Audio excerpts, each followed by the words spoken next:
This is new to Netflix this week. It came out in theaters a couple weeks ago.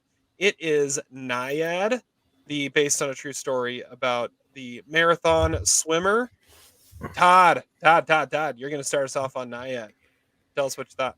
Okay, NYAD's directed by Elizabeth Chai Vasarely and Jimmy Chin, who are documentarians, and this is one of, like, I think it's her first narrative feature. Diana Nyad is played by Annette Bening. She's a 60-something former swimmer who decides she wants to relive her dream by swimming a 100-mile swim from Cuba to Florida.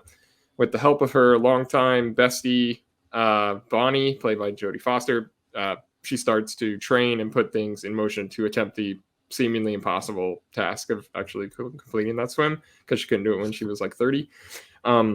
I think this should have been a documentary. The filmmakers are obviously really talented documentarians, and they have so much footage that they sprinkle in throughout the film. They're like doing a Ben Affleck Argo kind of thing. But like, they could have made it a documentary on the level of like Man on Wire or something, because the subject is so interesting in herself. Even just like seeing her speaking as like in real life is, she's really engaging. But Bening is really good in this.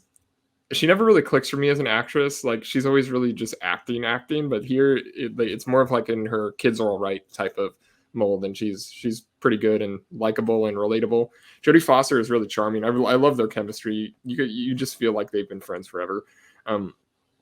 And it's a pretty remarkable story about like just being a natural athlete. Like, it's like when you hear about like Ichiro still like raking in practice at age 50 against kids less than half his age, or like Nolan Ryan throwing 90 miles an hour when he's 60. It's like you'd never lose it, even when like your body starts breaking down. Like, 'cause she's like way beyond her prime, and it's just like she just naturally gets back in the pool and she starts and she can swim again. It is get kind of corny at times. I kind of fell asleep.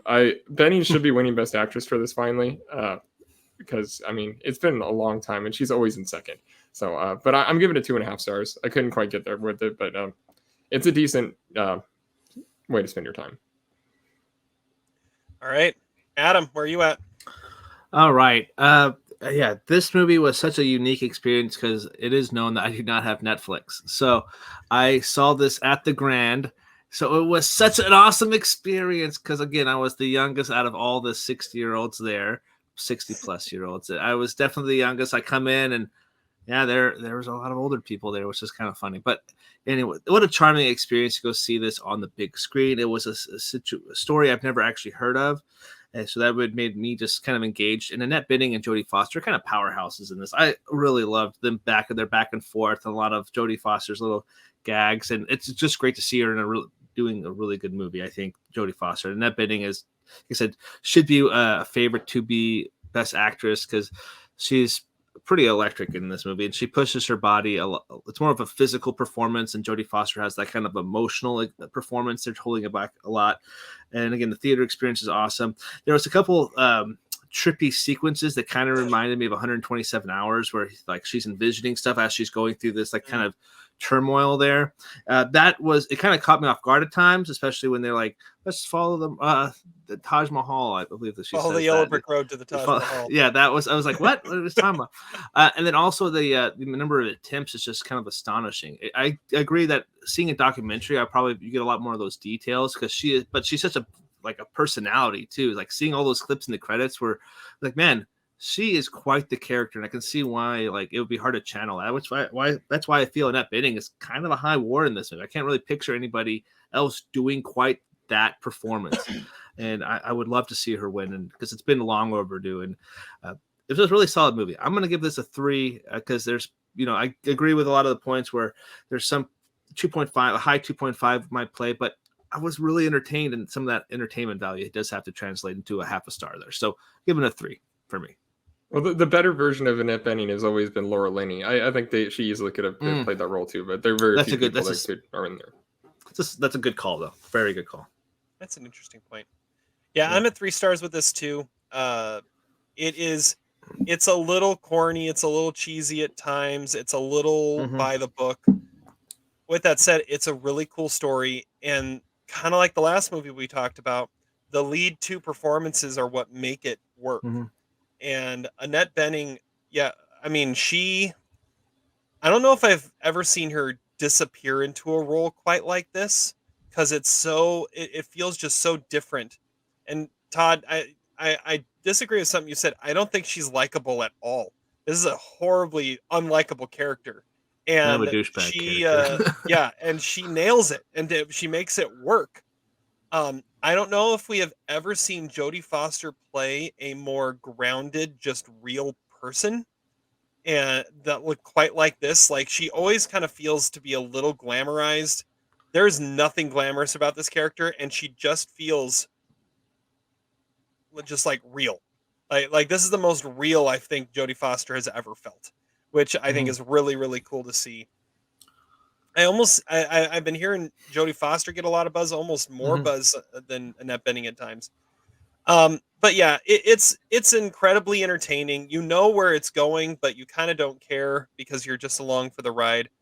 This is your parents' new favorite movie, and it's I already Todd, I already told our parents. I said you got to watch NYAD. You're gonna love this thing. It's gonna be great. Dude, And yeah. and I mentioned it's got Annette Bening and Jodie Foster, and Like, oh, yeah, Dad we was love like, "Oh, we like Annette Bening. She was in The American President." And he went to that film. That's great. and it's like, Yeah. oh, and Jodie Foster's always good. So yeah, I'm sure I'll be showing it to them at some point. But yeah, NYAD, it's a 3-star movie, and Yeah. for me at least, and because the performances and the story really really bring it home. And I'd forgotten that this was the one, Todd. You said it was first narrative feature. This is the documentarians that gave us Free Solo and The Rescue. Yeah. And Oh, so wow, I didn't know when that. you I have didn't yeah, check and that this out. and now they're finally making a narrative feature, and you realize that they're the ones that do it, and a lot of stuff starts to make sense of how the movie is made. There's some really cool They had so shots. much footage. Like Yeah, they did. I like that it was a feature film and not just a documentary. Yeah. And things like the Taj Mahal thing, you know they don't put that in there unless that actually happened, right? Like that had to have actually happened in that moment. Yeah, it's definitely a huge crowd pleaser. And like you said, you know where it's going, but it is something that the audience clapped where I was at. Like people clapped. They were on board for this thing. Like it was like a bunch of older people. Like you said, your parents' favorite movie. Yeah, parents, grandparents, they had a good time watching this movie. It's definitely something that's gonna. It's a conquering of the human spirit film, pretty much, and everybody can appreciate those. And what she had to push herself 5 times, mind you, 4 of those in her 60s, it's pretty remarkable. So, yeah, No one should hate this movie. No one should hate this movie. no one should give it. And I know 2.5 stars Todd, or you lower. say you just couldn't quite get there, but would you agree? No one should hate this. Oh yeah, I mean it's an uplifting sports story. Like people don't hate those. It's the Hacksaw Ridge of this year. People love Zach it. will be giving it 1.5 stars. But yeah, but I don't know. I mean, he loved Free Solo and The Rescue, so maybe not. He also liked Home Team, so He did like Home Team. So it's a female director and a female star of the movie. There you go. True. Well, but True yeah, story. but I mean, co-director. So he'll have the comment that he would have liked it a lot better if the girl had done it on her own. Yeah, because he's going to make assumptions about how the guy was actually like really pushy or something as the director or something. I don't know. There's gonna be something like that about how he's trying to take control of the movie. He had to get his name on there.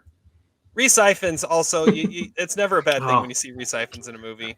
yeah, I kind of forgot that's who it was, and so I was watching. It's like, wait, that was who it was. He kind of looks a lot like the guy. I know, and that was what I was gonna say. Perfect You see the casting, pictures too. at the end, and it's like, oh, that's why they picked Reese Ifans to be that character. Yeah. All right. So 3 stars for me, 3 stars for Adam, 2.5 for Todd. Couldn't quite get there. Not quite thrice approved, but it is on Netflix and at the Grand. Easily, and at the Grand. Yeah, it still is in a few theaters.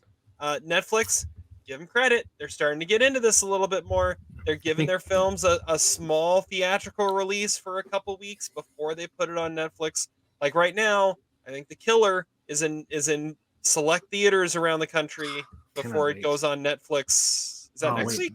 Yep.